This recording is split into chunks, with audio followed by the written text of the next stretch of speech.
te presentamos Sentencias Colombianas a tu Oído, un espacio inclusivo que cambiará tu manera de enterarte sobre las sentencias que están siendo emanadas por el máximo Tribunal de Justicia Ordinaria Colombiana en materia penal, pasando de un documento escrito a una escucha activa que puedes hacer mientras vayas, ya sea de camino al trabajo, haciendo deporte, paseando a tu mascota o realizando la actividad que tú prefieras.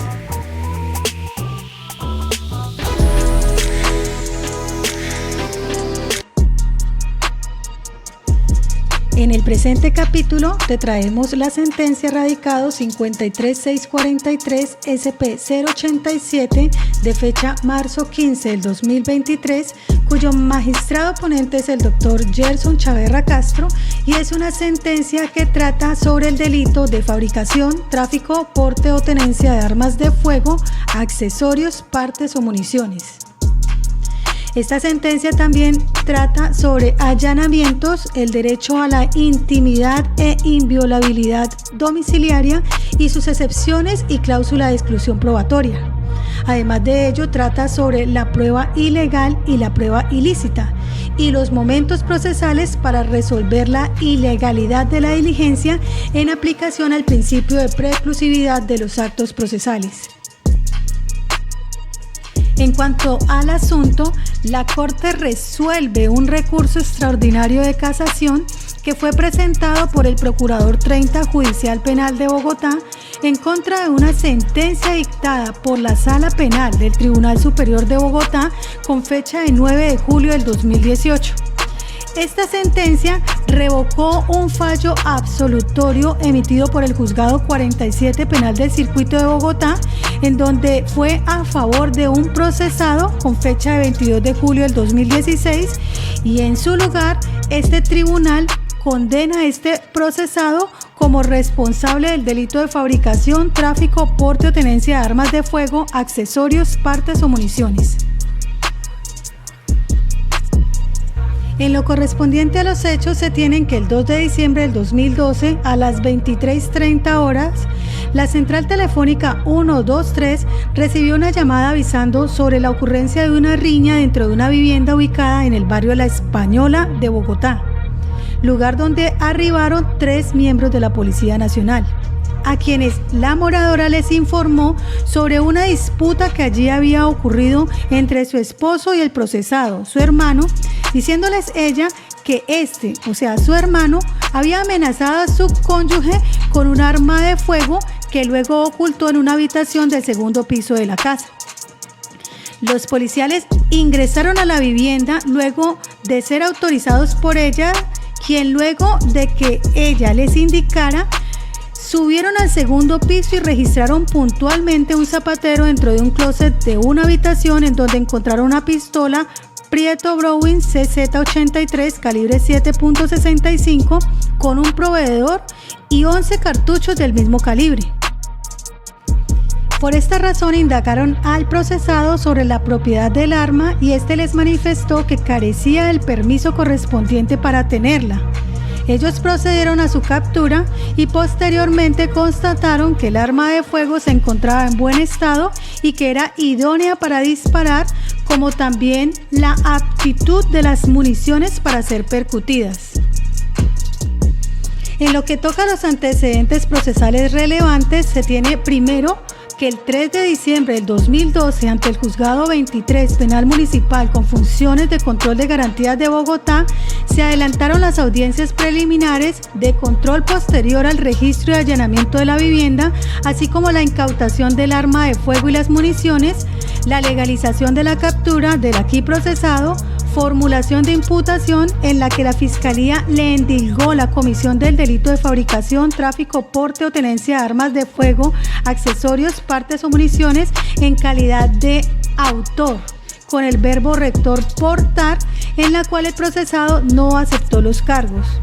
En esta misma diligencia, el ente fiscal desistió de la solicitud de imposición de medida de aseguramiento, por lo que el procesado fue dejado en libertad.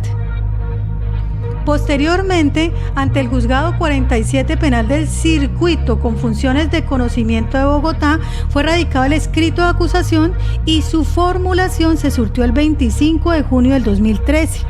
fecha en la cual la Fiscalía aclaró parcialmente la imputación jurídica de la conducta en el sentido de precisar que el verbo rector era el de tener en un lugar. Ya el 22 de julio del 2016, dicho juzgado profirió sentencia absolutoria por duda del injusto objeto de la acusación. Al resolver el recurso de apelación interpuesto por la delegada de la Fiscalía, la Sala Penal Mayoritaria del Tribunal Superior de Bogotá, con fecha 9 de julio del 2018, decidió revocar el fallo de primer grado y, en consecuencia, condenar al procesado como autor del delito endilgado, fijando como pena principal la de 9 años de prisión y la accesoria de inhabilitación para el ejercicio de derechos y funciones públicas en el mismo plazo.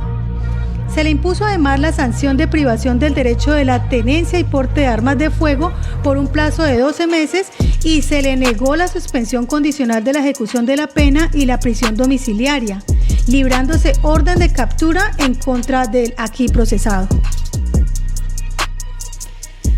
Y aunque el procesado y su defensor fueron debidamente citados a la lectura del fallo de segundo grado, no concurrieron a tal diligencia ni elevaron alguna manifestación frente a la decisión condenatoria. Por su parte, el Procurador 30 Judicial Segundo Penal de Bogotá interpuso y sustentó oportunamente el recurso extraordinario de casación. Y ya con auto del 13 de abril del 2021 se admitió la correspondiente demanda, superando sus defectos, y al no haberse podido celebrar la audiencia de sustentación oral del recurso en aplicación del Acuerdo 020 del 2020, el 4 de agosto del 2021 se ordenó correr traslado por un término común de 15 días al demandante y a los no recurrentes para que presentaran sus alegaciones a través de medios electrónicos. En lo concerniente al recurso extraordinario sobre la demanda de casación, el único cargo postulado por el procurador se edificaba bajo la causal segunda de casación, nulidad, afirmando el recurrente que existió una irregularidad en la diligencia de registro y allanamiento de la vivienda, porque aunque la hermana del procesado autorizó el ingreso de los policías a la casa, ese aval solo comprendía la parte social de la residencia y la habitación del procesado, quien jamás manifestó expresamente su consentimiento para que los agentes inspeccionaran su cuarto, nunca fue autorizada. Ese espacio, enfatizó, se hallaba cobijado bajo el derecho a la intimidad inherente a su titular. Bajo ese entendido, considera que el procedimiento de allanamiento y registro, en cuanto incluyó la habitación donde fueron hallados el arma de fuego y las municiones, es ilegal y por consiguiente que la incautación de la pistola debe calificarse como prueba ilícitamente incorporada al proceso. Por eso, no debió ser valorada por el tribunal en la emisión de la condena. Como fundamento de su censura, el procurador reseñó abundante jurisprudencia sobre los conceptos de la prueba ilícita y la prueba ilegal y las consecuencias que para el proceso acarrea la aducción de medios de convicción bajo alguno de aquellos vicios. Tras ello, dijo que por cuenta de la exclusión del valor probatorio de los elementos recaudados en la diligencia de allanamiento y registro, los restantes medios de convicción carecen de la certeza suficiente para condenar al procesado. En particular porque las estipulaciones probatorias no indicaban de ninguna manera que el acusado portara o tuviera consigo el arma ilegalmente incautada, y porque no tiene valor suasorio el testimonio rendido en el juicio oral por uno de los policiales que participó en la diligencia de allanamiento y registro, precisamente por la irregularidad de la cual adolece el acto de allanamiento. Además, añadió el procurador que la ilegalidad de la diligencia no podía ser convalidada por la ausencia de objeciones de la bancada defensiva en la audiencia preliminar de control posterior del allanamiento y registro, dado que es el juez de conocimiento quien debe velar por la legalidad de la prueba aportada en el juicio oral. Por ello, reprochó que así como para condenar se partió de un supuesto fáctico no demostrado en el juicio, esto es que el arma y las municiones pertenecían al procesado, tampoco se descartó que tales elementos fueran de la hermana o de su esposo, también residentes de esa vivienda. De aquí que en su criterio lo correcto en este asunto era que el Tribunal de Bogotá ratificara la absolución del procesado por ausencia de medio de prueba que le permitía deducir de manera fundada la participación del procesado en el delito. Y por estas razones pide que se case la sentencia, restableciéndole así el derecho al debido proceso que le asistía al sentenciado. Por su parte, la Fiscalía 12 delegada ante la Corte Suprema de Justicia en calidad de no recurrente discrepó de los argumentos planteados por el delegado de la Procuraduría, afirmando que en este asunto se presentó una situación de flagrancia y que de manera excepcional y ante las voces de auxilio de la hermana del procesado posibilitaba a los uniformados registrar la habitación del acusado. Asimismo, las preguntas formuladas por los policiales al acusado ante el hallazgo del arma no podrían considerarse como un interrogatorio ni mucho menos lesivas a la garantía de no autoincriminación, en tanto su única finalidad fue la de determinar la existencia o no de la autorización para la tenencia del arma. También refirió la Fiscalía que la censura sobre la ilegalidad de la diligencia no ha debido superar las audiencias preparatoria, teniendo en cuenta la preclusividad de las etapas procesales. Y en todo caso, no es razonable retomar el aspecto que se plantea en la demanda cuando se trata en verdad de una inconformidad con la decisión del tribunal. Y finalmente la Fiscalía adujo que al no ser ilícita ni la diligencia en la cual se incautó el arma de fuego, ni los actos que de ella se derivaron, los medios de convicción aportados al proceso resultan suficientes para ratificar la declaratoria de responsabilidad penal contra el procesado. En consecuencia, la Fiscalía solicitó a la Sala confirmar la sentencia de segundo grado. Y ya en lo que toca a la defensora pública del acusado, también en calidad de no recurrente, esta coadyuvó la demanda presentada por el delegado del Ministerio Público, básicamente porque no se probó la materialidad del delito ni la responsabilidad del acusado. Esta defensora argumentó que la incautación del arma se realizó sin que ninguna persona suscribiera el acta correspondiente, lo que significa que dicho procedimiento adolecía de los requisitos legales y vulneró el debido proceso. Asimismo, la defensora dijo que cuando en este asunto se estipuló la plena identidad y el hecho de que el procesado no tenía permiso para portar armas, nada de eso demuestra que él tuviera dicho elemento o que le perteneciera. Finalmente destacó que la única prueba de cargo practicada en el juicio oral fue el testimonio del patrullero, medio de convicción que no puede ser suficiente para condenar a su prohijado, pues es testigo de referencia de la riña familiar que, según lo relatado por la hermana del acusado, fue la génesis de la diligencia de allanamiento. Enfatizó la defensora que con el fallo condenatorio se vulneró el principio de presunción de inocencia, que es garantía fundamental, como quiera que la valoración de los medios de prueba, los elementos materiales probatorios y la apreciación en su conjunto no se logra tener el conocimiento más allá de toda duda para condenar, como lo entendió bien el juez de primera instancia. Por tanto, la defensora pidió casar la decisión condenatoria para que se absolviera a su representado. Como aspectos principales frente a las consideraciones de la Corte, una vez determinada su competencia, esta delimita el debate abordando los siguientes temas.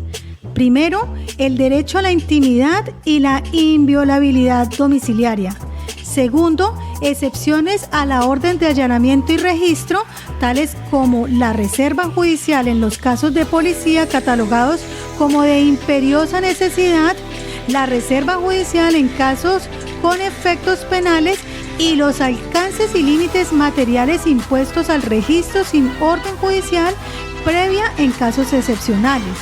Y tercero, hace un recuento sobre la cláusula de exclusión probatoria para por último determinar las principales actuaciones del proceso que se refieren a la diligencia de allanamiento para luego aplicarla a la solución del caso en concreto.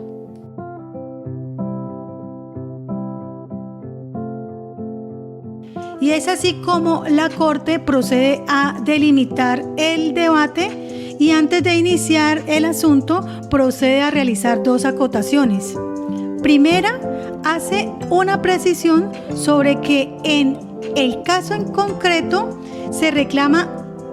por parte del demandante la declaratoria de ilegalidad de la diligencia de registro de allanamiento del inmueble donde habitaba el procesado, así como la exclusión de las evidencias que en ella fueron recaudadas, esto es, el arma de fuego y las municiones. Para la Corte, la censura así propuesta en verdad no deriva del desconocimiento de la estructura del debido proceso, sino en sentido estricto en la violación del debido proceso probatorio. La Corte entonces hace la precisión que para reproches como el puesto de presente, la jurisprudencia ha señalado que no es la causal segunda de casación la que se debió invocar, sino la tercera, por vía del error de derecho por falso juicio de legalidad, en tanto el yerro formulado tiene relación con el proceso de formación, producción o aducción de la prueba. Y la segunda acotación que hace es que la Fiscalía se equivoca cuando en su alegación como no recurrente reclama la imposibilidad de alegar en sede de recurso extraordinario la supuesta ilegalidad de la diligencia del registro y allanamiento en aplicación al principio de preclusividad de los actos procesales. Porque si bien es cierto que ante el juez de control de garantías debe examinarse la legalidad de ese acto de investigación y también de acuerdo a los artículos 359 y 360 de la Ley 906 de 2004, permiten demandar la ilegalidad de los medios suasorios en el marco de la audiencia preparatoria, tales escenarios no son los únicos para formular una discusión de esa naturaleza, porque la Corte ha posibilitado que de manera excepcional se pueda resolver al respecto en sede de juicio o incluso de casación, sobre todo cuando se trate de graves afectaciones de derechos fundamentales. Ya entrando en materia sobre el derecho a la intimidad y la inviolabilidad domiciliaria, menciona el artículo 15 de la Constitución Política, donde se establece que toda persona tiene derecho a su intimidad personal y familiar y a su buen nombre, y el Estado debe respetarlos y hacerlos respetar, citando además los diversos instrumentos internacionales que consagran esta garantía constitucional, tales como el artículo 12 de la Declaración Universal de los Derechos Humanos, el artículo 17.1 del Pacto Internacional de Derechos Civiles y Políticos, ratificados por el Congreso de la República, mediante la Ley 74 de 1968, el Convenio de la Protección de Derechos Humanos y las Libertades Fundamentales en su artículo 8.1, la Convención Americana sobre los Derechos Humanos ratificadas por Colombia mediante la Ley 16 de 1972, donde la Corte Constitucional ha precisado sobre su contenido fundamental, que es: el derecho a la intimidad permite y garantiza a los asociados el poder contar con una esfera o espacio de vida privada no susceptible de la inferencia arbitraria de las demás personas, que al ser considerado un elemento esencial del ser, se concreta en el derecho de poder actuar libremente en la mencionada esfera o núcleo, en ejercicio de la libertad personal y familiar, sin más limitaciones que los derechos de los demás y el ordenamiento jurídico. En ese orden de ideas, y al no ser un espacio que forme parte del dominio público, obedece al estricto interés de la persona titular del derecho y por consiguiente no puede ser invadido por los demás. Es por esta razón que este espacio personal y ontológico solo puede ser objeto de limitaciones o de interferencias en guarda de un verdadero interés general que responda a los presupuestos establecidos en el artículo 1 de la Constitución. La jurisprudencia de la Corte Constitucional, y tal como se ha dicho, ha señalado que el derecho a la intimidad es entonces inalienable, imprescriptible y solo susceptible de limitaciones por razones legítimas y debidamente justificadas constitucionalmente. Asimismo, ha resaltado que el derecho a la intimidad es un derecho disponible en la medida en que algunas personas, según su criterio, pueden hacer públicas conductas que otros optarían por mantener reservadas o pueden develar aspectos de su vida privada protegidos constitucionalmente. Por lo tanto, el alcance del derecho a la intimidad contenido en la norma superior citada pretende excluir un ámbito de la vida de las personas de la interferencia del Estado y otros particulares. Constituye entonces una garantía de contar con privacidad y libertad para actuar personal y familiarmente, las cuales solo pueden ser limitadas por intereses constitucionales igualmente legítimos. Igualmente, la Corte Constitucional ha precisado que el derecho a la intimidad se expresa en diferentes esferas o ámbitos, como lo pueden ser el personal, familiar, social o gremial, y todos ellos están comprendidos en el artículo 15 superior, los cuales están manifestados concretamente en relaciones familiares, costumbres, prácticas sexuales, salud, domicilio, comunicaciones personales, espacios para la utilización de datos a nivel informático, creencias religiosas, secretos profesionales y en general todo comportamiento del sujeto que únicamente puede llegar al conocimiento de otros siempre y cuando el mismo individuo decida revelar autónomamente su acceso al público. Estos ámbitos de protección se condensan en uno: la no divulgación o conocimiento por parte de terceros de los hechos, situaciones, comportamientos e informaciones que la persona desea mantener reservadas para sí o para el núcleo familiar. Segundo, la no intromisión en el cuerpo físico como ámbito propio y exclusivo de la existencia. Y tercero, para el caso que nos ocupa, la no intromisión en los ámbitos físicos o espaciales donde la persona desenvuelve su existencia, o sea, la residencia, lugar de trabajo, cuartos de hotel, etcétera, que es la que en este caso nos interesa. En este sentido, la inviolabilidad del domicilio es un derecho que goza de protección del Estado y que al mismo tiempo hace parte del núcleo esencial de los derechos a la intimidad personal y familiar, a la libertad y seguridad individual y la propiedad de las personas. Esto lo contienen los artículos 15 y 58 constitucionales respectivamente. La Corte Constitucional ha referido, interpretando el derecho fundamental al amparo domiciliario, que constituye una de las piezas más representativas del principio de separación entre lo público y lo privado, ya que constituye en principio de la intervención estatal espacios cerrados al público, que se encuentran estrechamente vinculados con el ejercicio libre de la vida privada. Y es que la salvaguarda del domicilio frente a las intromisiones públicas manifiesta a través de la protección de un espacio físico la garantía misma del principio de libertad en varias de sus manifestaciones, tal como el derecho a la intimidad, que es esencial en una sociedad democrática respetuosa del valor de la autonomía, al libre desarrollo de la personalidad, a la libertad de creencias y de cultos y a la libre expresión cultural y de ideas. El vínculo que existe entre la protección del domicilio y la libertad explica que la misma garantía de reserva judicial para su limitación se encuentre tanto respecto de la privación de la libertad como el acceso al domicilio y en el acceso a las comunicaciones privadas. Esto está en el artículo 28 y 15 constitucional respectivamente. Y es que el domicilio es entendido en un sentido amplio. Se constituye así en un espacio excluido de la intervención pública, salvo la presencia de motivos de interés públicos previstos en la ley y verificados previamente por una autoridad judicial, y salvo en casos excepcionales determinados y delimitados de manera clara por la ley. Y es aquí como la Corte entonces presenta los distintos instrumentos internacionales de derechos humanos que integran el bloque de constitucionalidad, donde se establece la protección del amparo domiciliario, tales como la Declaración Universal de Derechos Humanos en su artículo 12, el Pacto Internacional de Derechos Civiles y Políticos en el artículo 17.1, la Convención Americana sobre Derechos Humanos en el artículo 11.2 y el artículo 28 de la Constitución Política. Para concluir, que el amparo domiciliario está consagrado como una garantía propia del derecho a la intimidad,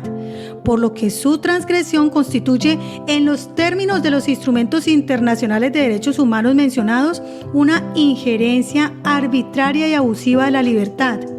la vida privada y el domicilio, procediendo a definir lo dicho por la Corte Interamericana de Derechos Humanos, que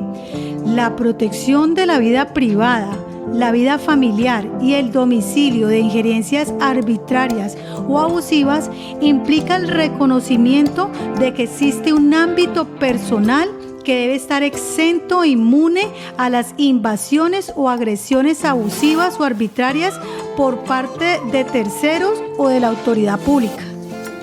En este sentido, el domicilio y la vida privada y la familiar se encuentran intrínsecamente ligados, ya que el domicilio se convierte en un espacio en el cual se puede desarrollar libremente la vida privada y la vida familiar.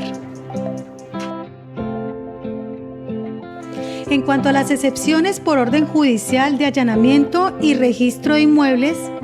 para la Corte, la inviolabilidad del domicilio no es absoluta.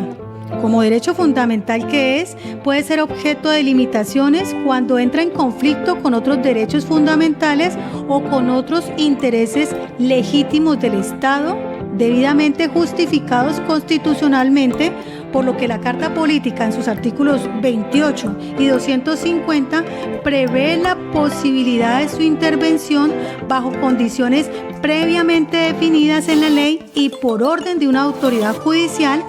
con las debidas formalidades legales que garantizan que la autorización del juez está limitada a la verificación de hechos y de reglas jurídicas de obligatorio cumplimiento y un ejercicio de ponderación a través del principio de proporcionalidad que evite la arbitrariedad o el abuso de los poderes públicos. Y es que precisamente como desarrollo de ese mandato constitucional, el artículo 14 del Código de Procedimiento Penal o Ley 906 de 2004 impide hacer registros, allanamientos o incautaciones en domicilio, residencia o lugar de trabajo si no media una orden escrita del Fiscal General de la Nación o de su delegado. Tal regla general prosigue el artículo 14, donde estipula como excepciones las situaciones de flagrancia y demás contempladas por la ley. Una de tales excepciones está definida en el artículo 229 del Código de Procedimiento Penal, que se da en situaciones de flagrancia, donde la Policía Judicial podrá proceder al registro y allanamiento del inmueble, nave o aeronave del indiciado, y que en caso de que se refugie en un bien inmueble ajeno no abierto al público, se solicitará el consentimiento del propietario o tenedor. En su defecto, se obtendrá la orden correspondiente de la Fiscalía General de la Nación, salvo que por voces de auxilio resulte necesaria la intervención inmediata o se establezca coacción del indiciado en contra del propietario o tenedor. Aparte de las situaciones de flagrancia, como excepción a la reserva judicial, existen otros eventos en los que no se requiere de la orden expedida por la Fiscalía para intervenir en el derecho a la inviolabilidad domiciliaria. Primero, el Código Nacional de Policía consagraba 5 eventos catalogados como de imperiosa necesidad en los que la policía podía penetrar al domicilio sin mandamiento escrito. Y ya por su parte, el artículo 230 de la Ley 906 del 2004 contempla 3 eventos como excepciones a tal regla con efectos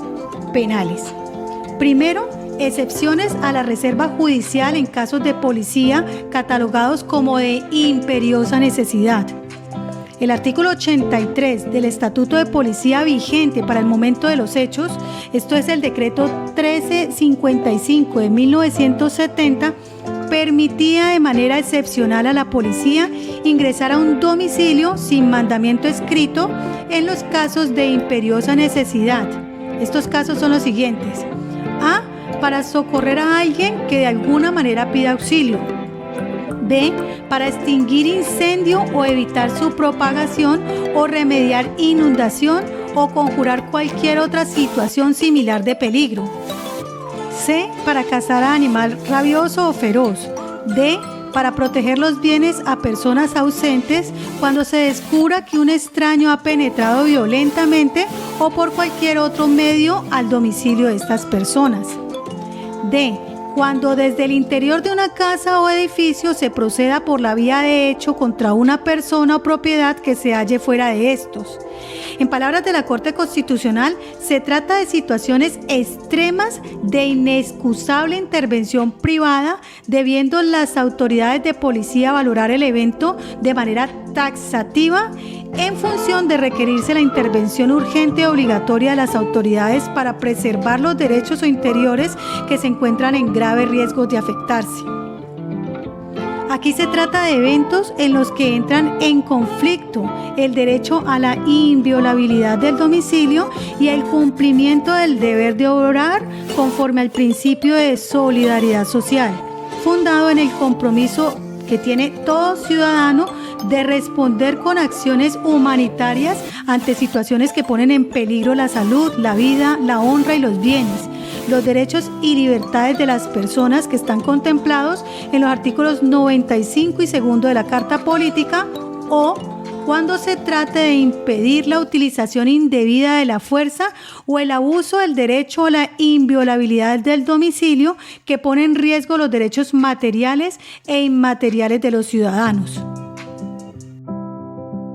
Igualmente, y según lo ha precisado el Alto Tribunal Constitucional, las situaciones de necesidad extrema que justifican constitucionalmente la intervención de la policía sin orden judicial previa no requiere la autorización del morador por dos razones principales. Primero, porque la excepcionalidad que plantean todas las situaciones previstas en el artículo 83 del decreto 1355 de 1970 requieren de la rápida y urgente reacción de la policía, que en el caso que se exijan medidas previas, su intervención resultaría inane. Piénsese en un caso de incendio o de inundación que se propagan rápidamente, o en situaciones de indefensión del mismo propietario, poseedor o tenedor del inmueble, o en caso de daños producidos por animales bravíos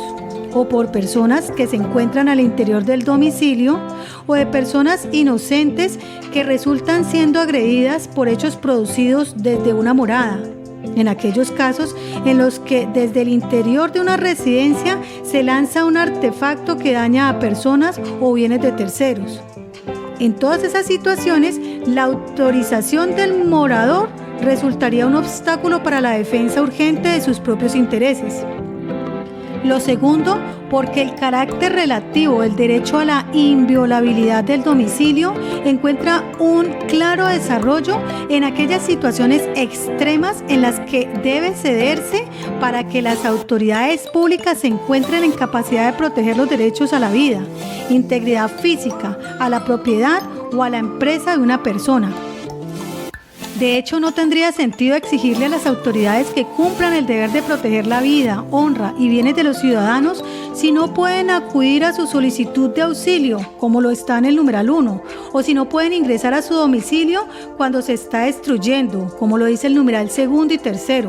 o si existe grave riesgo de que el titular del derecho a proteger pierda sus pertenencias, como lo dice en el numeral 4, o cuando existen agresiones o se utiliza abusivamente la inviolabilidad del domicilio para afectar derechos de terceros, como lo está contemplado en el numeral 5.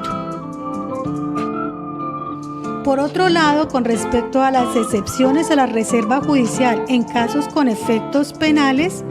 El artículo 230 de la Ley 906 del 2004 señala 3 eventos como excepciones a la regla constitucional de reserva judicial para el allanamiento del registro, donde excepcionalmente podrá omitirse la obtención de la orden escrita de la Fiscalía General de la Nación para que la Policía Judicial pueda adelantar un registro y allanamientos. Primero, cuando medie consentimiento expreso del propietario o simple tenedor del bien objeto del registro o de quien tenga interés por ser afectado durante el procedimiento. En esta eventualidad no se considerará como suficiente la mera ausencia de objeciones por parte del interesado, sino que deberá acreditarse la libertad del afectado al manifestar la autorización para el registro. Para la Corte, esta excepción se relaciona con el consentimiento expreso del propietario o del simple tenedor del bien objeto del registro o por quien tenga interés por ser afectado durante el procedimiento. Debe quedar en claro, sin embargo, que desde el punto de vista del derecho a la intimidad, del que el derecho a la inviolabilidad domiciliaria es una expresión, la protección constitucional trasciende el espacio físico patrimonial para posarse en la esfera privada que se desarrolla en él. De manera que el consentimiento otorgado para el registro de la morada debe provenir de quien tiene un verdadero interés en la protección constitucional sobre su intimidad y en esa medida se vea afectado con la diligencia de entrada y registro. En ese sentido, serán las circunstancias que rodean el caso en concreto las que determinen las condiciones para el válido otorgamiento del consentimiento, resultando entonces trascendentes las formas de convivencia existentes cuando se tratan de varios moradores. Valga decir, cuando bajo una relación de confianza recíproca conviven varios moradores en un domicilio que se quiere registrar, será suficiente la autorización de uno de ellos para la práctica de la diligencia de allanamiento y registro. Si se considera que los ámbitos de intimidad se confunden para permitir que con quien se convive pueda llevar a cabo situaciones en nombre de los demás, entre ellos el registro de las autoridades sobre las áreas que le son comunes. Sin embargo, no son infrecuentes las circunstancias en las que se presentan intereses contrapuestos en materia de intimidad entre los moradores de un bien cuyo allanamiento y registro es requerido, por lo que el consentimiento de uno de ellos no tiene por qué extenderse hacia los demás. Asimismo, se pueden ofrecer condiciones de autonomía entre los habitantes de las moradas, por ejemplo los inquilinos, o de espacios de intimidad no habitados para el escrutinio de los demás moradores. Así existan entre ellos vínculos familiares, casos en los que sin duda no es suficiente el consentimiento expresado por alguno de ellos. De modo que la validez de la legitimidad del consentimiento otorgado estará condicionada por las circunstancias concretas de convivencia entre los diversos moradores del inmueble allanado y registrado. Ahora, la norma establece que no basta con la mera ausencia de objeciones por parte del interesado, sino que debe acreditarse la libertad del afectado al manifestar la autorización para el registro. Esto significa que la autorización para entrar y registrar el lugar debe ser libre, consciente e informada, sin que pueda ser fruto del error, de la violencia o de cualquier forma de intimidación.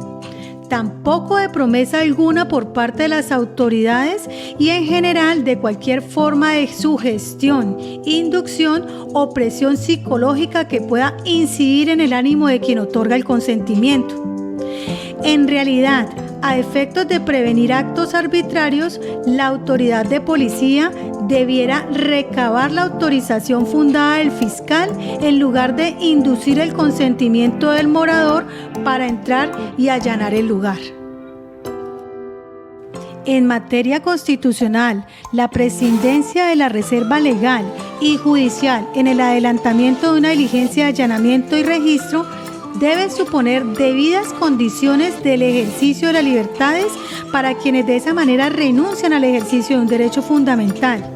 Cualquier influencia por parte de las autoridades a fin de obtener la aquiescencia de los moradores debe interpretarse como una forma de hostigamiento repudiada por las normas internacionales, restándole valor legítimamente a la actuación. Así, la observación general 16 del Comité de Derechos Humanos en el artículo 16 del Pacto Internacional de Derechos Civiles y Políticos prevé que el derecho de toda persona a ser protegida respecto a injerencias arbitrarias o ilegales en su vida privada, su familia, su domicilio, su correspondencia, así como de ataques ilegales a su honra y reputación. Establece que los registros en el domicilio de una persona deben limitarse a la búsqueda de pruebas necesarias y no debe permitirse que constituyan un hostigamiento. Por lo tanto, el consentimiento otorgado por el morador debe ser expreso y espontáneo, características que en todos los eventos deben ser verificadas por el juez de garantías. Ya como segunda excepción a la reserva judicial en caso de efectos penales es que no exista una expectativa razonable de intimidad que justifique el requisito de la orden. En esta eventualidad se considera que no existe dicha expectativa cuando el objeto se encuentra en campo abierto, a plena vista o cuando se encuentre abandonado.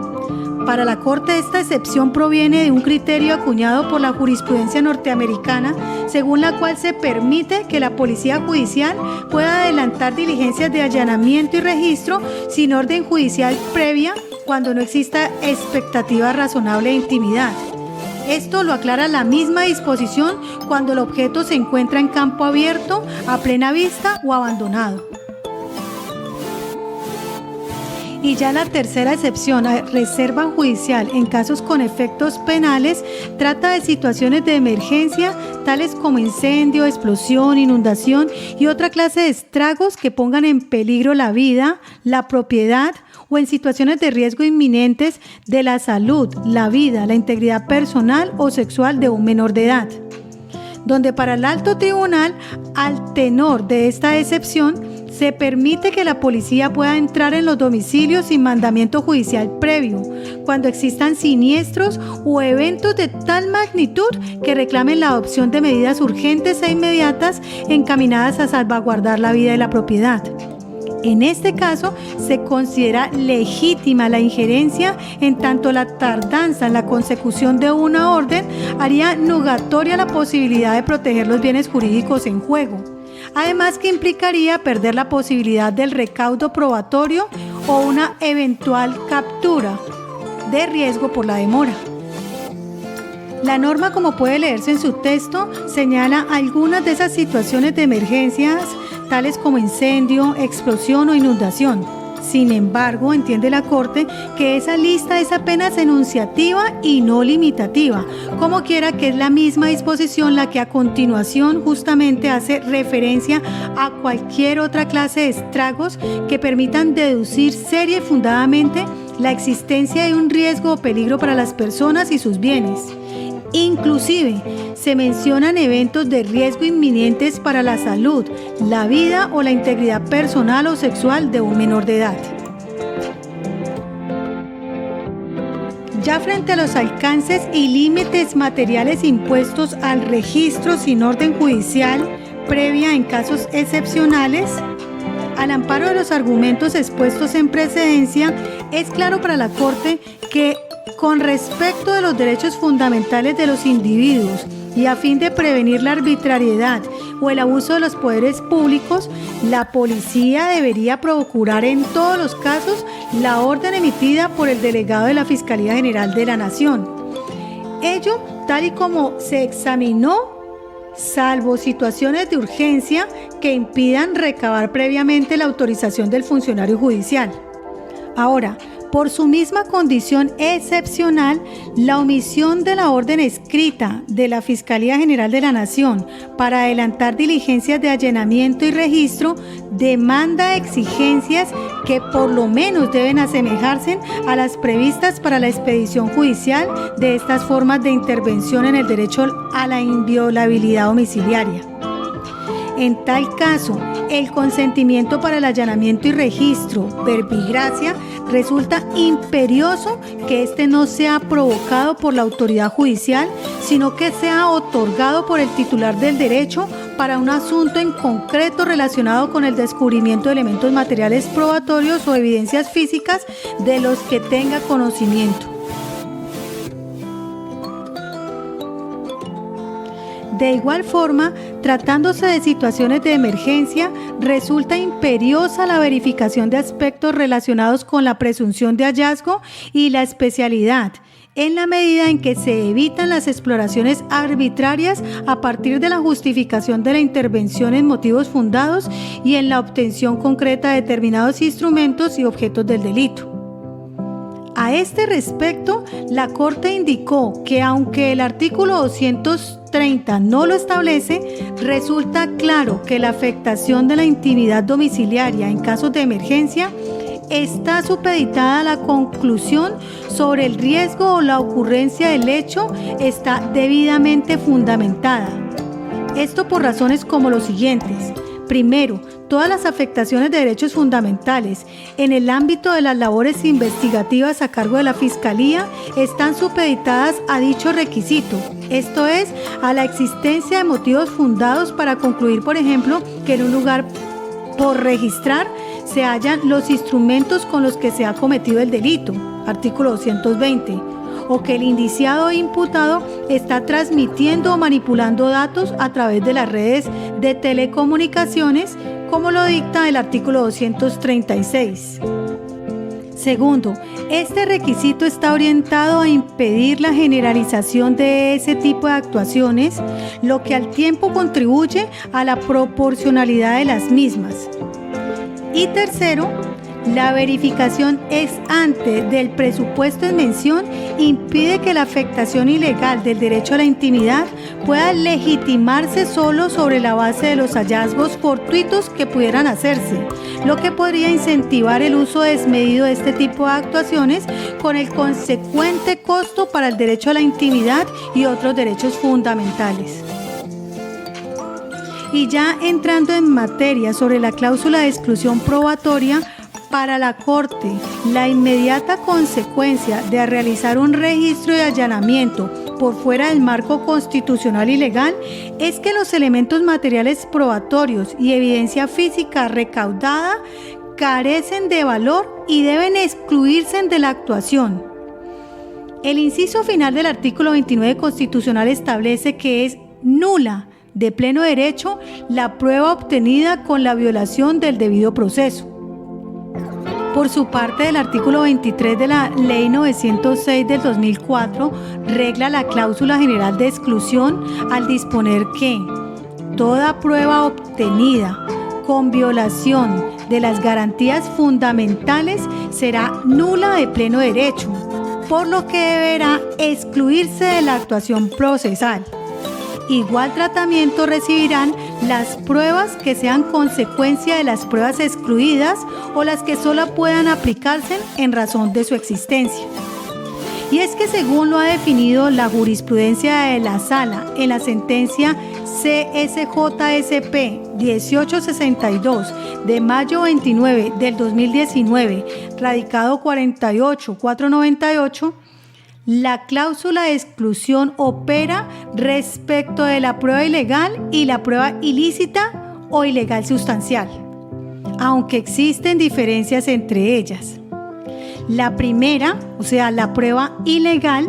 es consecuencia del irrespeto trascendente de las reglas dispuestas por el legislador para su recaudo, aducción o aporte al proceso, y su consecuencia jurídica es que corresponde al funcionario ponderar si el requisito legal pretermitido es esencial y verificar su trascendencia frente al derecho al debido proceso con el fin de determinar su exclusión en el entendido de que la simple omisión de las formalidades y previsiones legislativas insustanciales no conducen a la exclusión. Esta prueba ilegal, que debe ser excluida cuando el requisito omitido en su recaudo o aducción es esencial, proyecta sus efectos a otro medio probatorio derivado, siempre que se acredite una muy estrecha relación inescindible entre aquella y este, capaz de lesionar la misma garantía.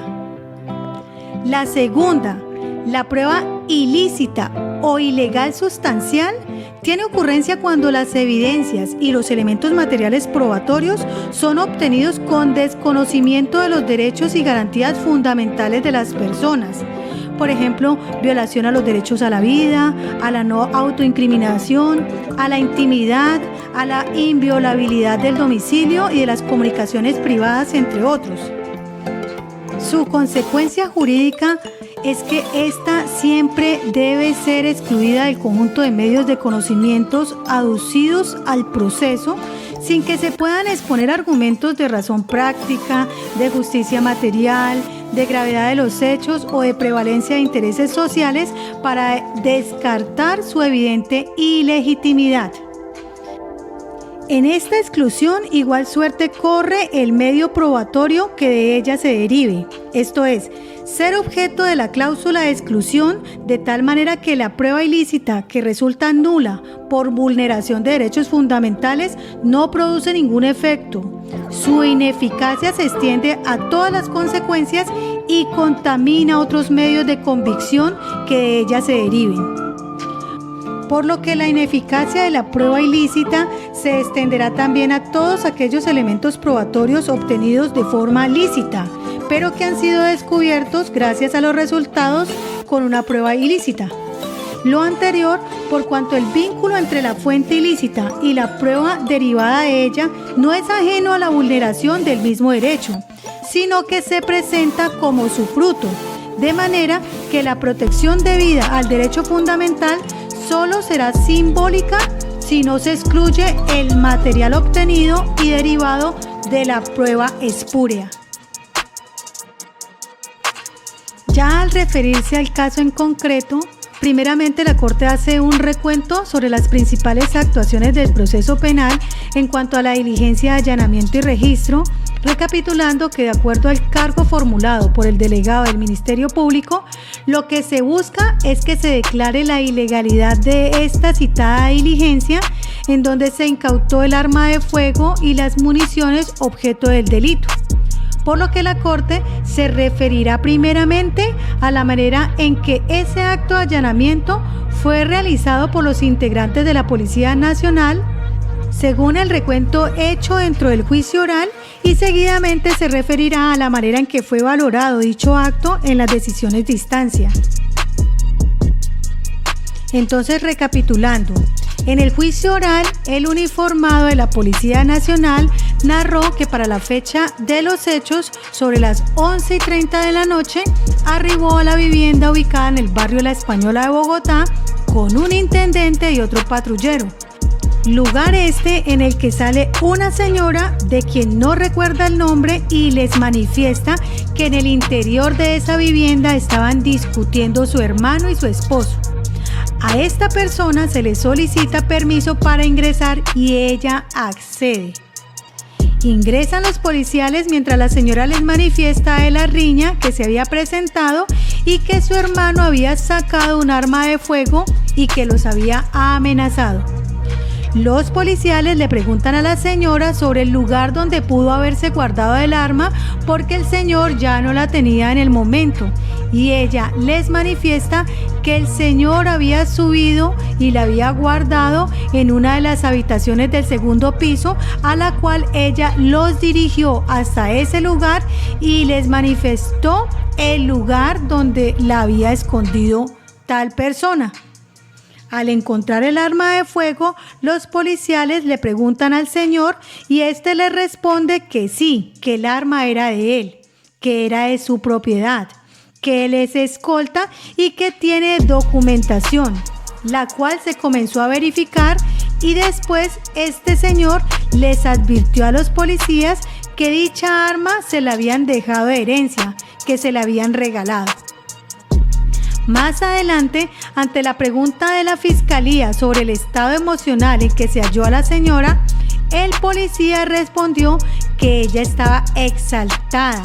asustada más que todo cuando empezó a contarles, y que con la presencia de los policiales esta señora comenzó a calmarse, además de decir que en la vivienda se encontraba su esposo, ella y su hermano, el procesado.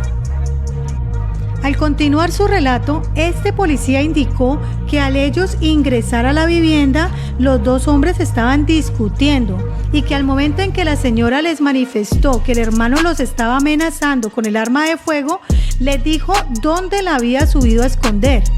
Refirió que tan pronto escuchó la moto y que los policiales comenzaron a subir las escaleras, el procesado se puso nervioso, subiendo él también y parándose en la puerta de la pieza. Que cuando encontraron el arma se le preguntó que eso de quién era, a lo que esta persona respondió inmediatamente que era de él, que tenía documentación y que él era escolta. Contando además este policial que dicho arma y las municiones fueron halladas en el zapatero de la alcoba que era del señor, según lo dicho por el mismo procesado. Ya en el contrainterrogatorio, el policial, al preguntársele si la señora le había manifestado ser la propietaria, arrendataria, que vivía allí o por qué lo había autorizado, respondió que la señora manifestó que vivía en la residencia junto con su esposo y su hermano. Y al preguntársele que si al momento de la señora manifestar que el hermano tenía un arma de fuego, ellos lo requisaron inmediatamente, él respondió que registraron al señor, pero que la señora ya les había informado que él había subido a esconderla en la habitación. De todas maneras, por seguridad, los policiales deben realizar el registro para evitar cualquier novedad. Posteriormente, la Corte relata las consideraciones del fallo de primera instancia sobre el allanamiento y registro. El fallador, a partir del testimonio del patrullero, sostuvo que la señora vivía en el inmueble objeto de la diligencia con su esposo y su hermano, y que por ende el registro del predio se encontraba cubierto por la excepción contenida en el numeral primero del artículo 230 del Código de Procedimiento Penal.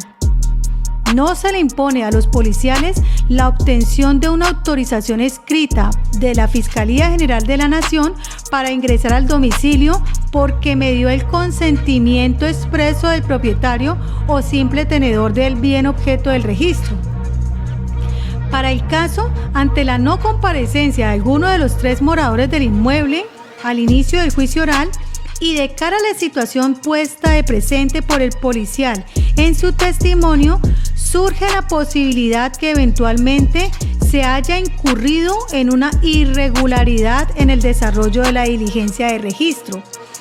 Y por tanto, el procesado fue el mayor afectado por la irrupción de las autoridades, quienes entraron a su habitación por autorización de un tercero sin que él vocalizara su consentimiento.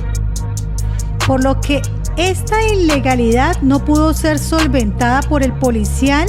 quien precisamente indicó que el procesado se quedó en la puerta y que solo había hablado cuando se le preguntó si el arma que fue hallada era de su propiedad y si contaba con permiso para su porte. Para el acuo, en esas condiciones, incluso el hallazgo de la pistola estaría revestido por la duda que, como se anunció, todavía recubre los hechos jurídicamente relevantes. Luego, frente a las consideraciones del fallo de segunda instancia sobre el allanamiento y registro, el ADCUEN consideró equivocada la postura del acuo al restar validez a la diligencia de allanamiento porque dijo, contrario a lo percibido por la primera instancia, que el ingreso de los policiales a la vivienda contó con el aval de la señora a raíz de la riña que allí se había suscitado entre su esposo y el procesado. Además, que el registro de la habitación donde pernoctaba el procesado se adelantó porque dicha mujer les indicó que su hermano escondió allí el artefacto bélico con el que había amenazado a su esposo. Por este motivo, en esta sentencia, para el tribunal la señora estaba legitimada para autorizar el ingreso de los uniformados, sumándose que no hubo objeción alguna del acusado con relación al procedimiento adelantado por los patrulleros en su habitación, el cual adicionalmente estuvo enmarcado por la legalidad en tanto fue sometido a control posterior ante el juez de control de garantías, quedándose satisfechos para el acten los presupuestos contemplados en el numeral primero del artículo 230 de la Ley 906 del 2004. Y ya para finalizar, como la solución del caso en concreto,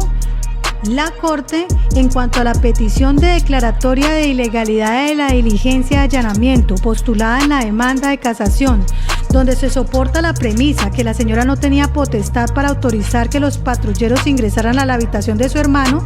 se tiene que durante el juicio oral, el uniformado fue convocado a una vivienda ante la llamada de emergencia de la línea 123, quien al llegar al lugar encontró a una mujer exaltada o asustada, más que todo a raíz de una discusión entre su esposo y su hermano, siendo este quien había amenazado al primero con arma de fuego.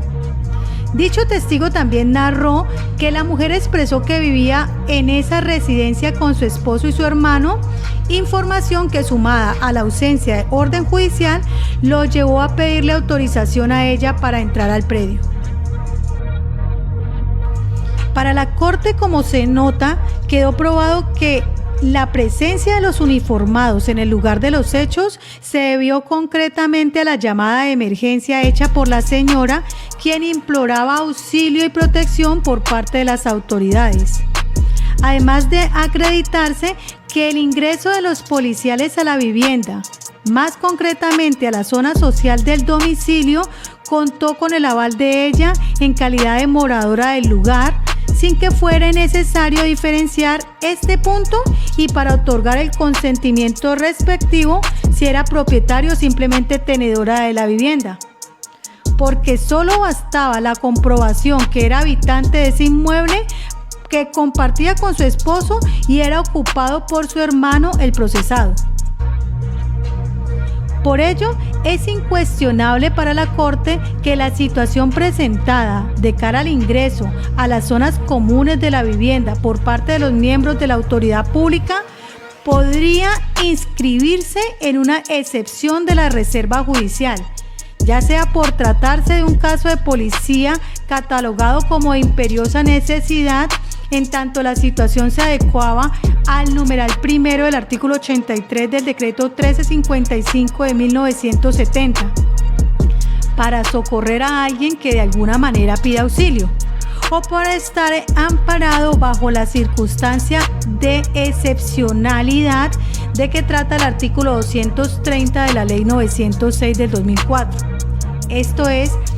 cuando medie consentimiento expreso del propietario o simple tenedor del bien objeto del registro. Por otra parte, de acuerdo a la información transmitida por el único testigo presentado en el juicio por la Fiscalía, esto es por el policía, se sabe que el arma de fuego fue encontrada en la habitación del procesado, siendo claro que este no dio su consentimiento expreso para el registro de la habitación porque solo se limitó a no ofrecer oposición alguna, a permanecer parado en la puerta mientras se adelantaba el procedimiento y a admitir, tras ser interrogado, que el arma finalmente encontrada era de su propiedad. Sin embargo, para la Corte, esta falta de autorización por parte del directo interesado no implica necesariamente que la diligencia de allanamiento y registro llevada a cabo por los policiales haya sido ilegal por contrariar las reglas para su realización o, si se quiere, ilícita, por violación de los derechos fundamentales del procesado. Porque para la Corte, la incursión de los uniformados en la habitación del acusado, sin previa orden judicial y sin que mediara su consentimiento expreso, encuentra justificación en la circunstancia excepcional prevista en el numeral tercero del artículo 230 de la Ley 906 del 2004. Situaciones de emergencia que pongan en peligro la vida o la propiedad. Porque a lo largo de la providencia se ha destacado que la prueba es clara e inequívoca en el sentido de demostrar que en el caso bajo análisis existió una riña en la que uno de los implicados, el procesado, traspasó las agresiones verbales y amenazó a los miembros de su propia familia con un arma de fuego. Ello generó miedo y zozobra para su hermana y su esposo, quienes solicitaron de manera urgente e inminente la ayuda de las autoridades. Por el pedido de auxilio de una ciudadana, los uniformados de la policía acudieron al lugar de los hechos, previa constatación no solo de la situación de emergencia presentada, sino del estado de alarma y temor en que se encontraba uno de los moradores de la vivienda. Se hallaron motivos fundados para allanar y registrar el lugar, en tanto se tenía conocimiento cierto y justificado de la probable comisión de un delito y de la potencial afectación de la vida e integridad física de los habitantes del lugar. Esto porque para nadie hay duda que el uso de cualquier tipo de armas de fuego tiene un alto potencial ofensivo y pone en riesgo bienes jurídicamente protegidos. Por tanto, resulta para la Corte incuestionable la legalidad del allanamiento adelantado, en tanto se probó la existencia de una de las circunstancias excepcionales que legitima el ingreso e intervención en la habitación del acusado sin previa orden judicial de allanamiento y registro. En consecuencia, si el procedimiento cuestionado por el recurrente en casación no está sujeto a la cláusula de exclusión, tampoco sucede lo mismo con el arma de fuego y las municiones que allí fueron incautados, los cuales fueron sometidos al correspondiente control posterior de legalidad ante el juez de control de garantías. Por otro lado, la defensa en su condición de no recurrente afirmó que las pruebas arrimadas al proceso no son suficientes para alcanzar el estándar de conocimiento fijado en el artículo 381 del Código de Procedimiento Penal. Y aquí, para la Corte, el adjuen sustentó la sentencia condenatoria en los siguientes medios de convicción. Primero, las estipulaciones probatorias sobre la plena identidad del procesado, la actitud del arma de fuego para disparar y los cartuchos para ser percutidos, elementos últimos que se anotaron como hallados como en buen estado de funcionamiento y de conservación, sumado a que se verificó que el procesado no estaba registrado como poseedor legal de armas de fuego en el sistema CIAEN.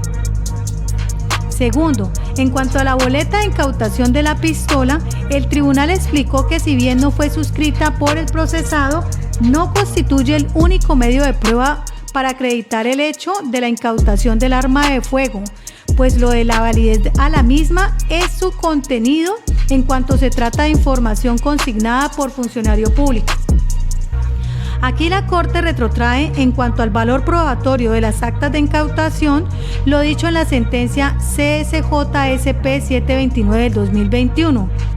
para concluir que desde esa perspectiva, como el funcionario de policía que elaboró y suscribió el acta de incautación del arma de fuego y las municiones compareció al juicio, tal documento solo podía ser incorporado al debate bajo las reglas decantadas por la Sala para que aquella declaración emitida por fuera del juicio oral fuese admitida a título de prueba de referencia, para refrescar memoria o para impugnar credibilidad según fuera el caso.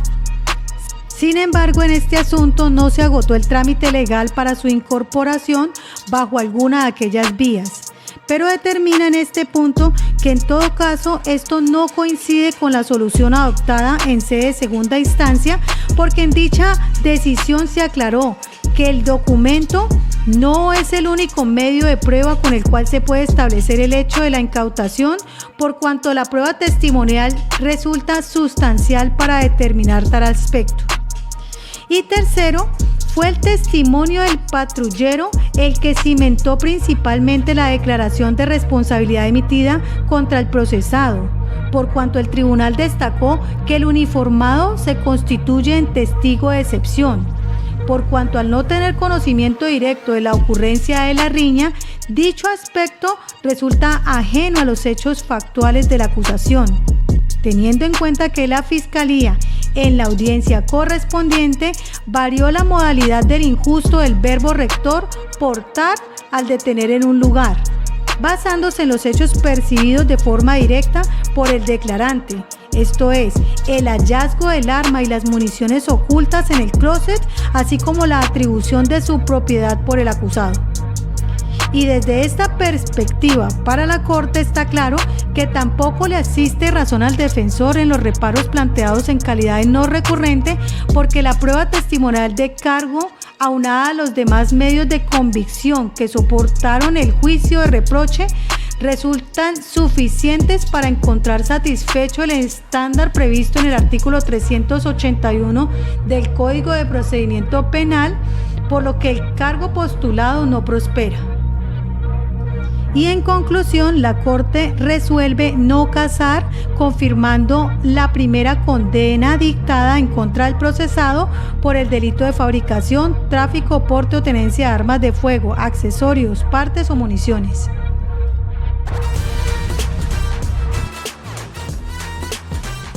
Bueno amigos, esto ha sido todo por este episodio. Espero que les haya servido para su crecimiento profesional. Mi nombre es Luz Nelida Muñoz Mora y han acabado de escuchar Sentencias Colombianas a tu oído. Les ruego que se inscriban a mi canal para que estén al tanto de los nuevos capítulos que tenemos a su alcance y los esperamos en nuestro próximo episodio.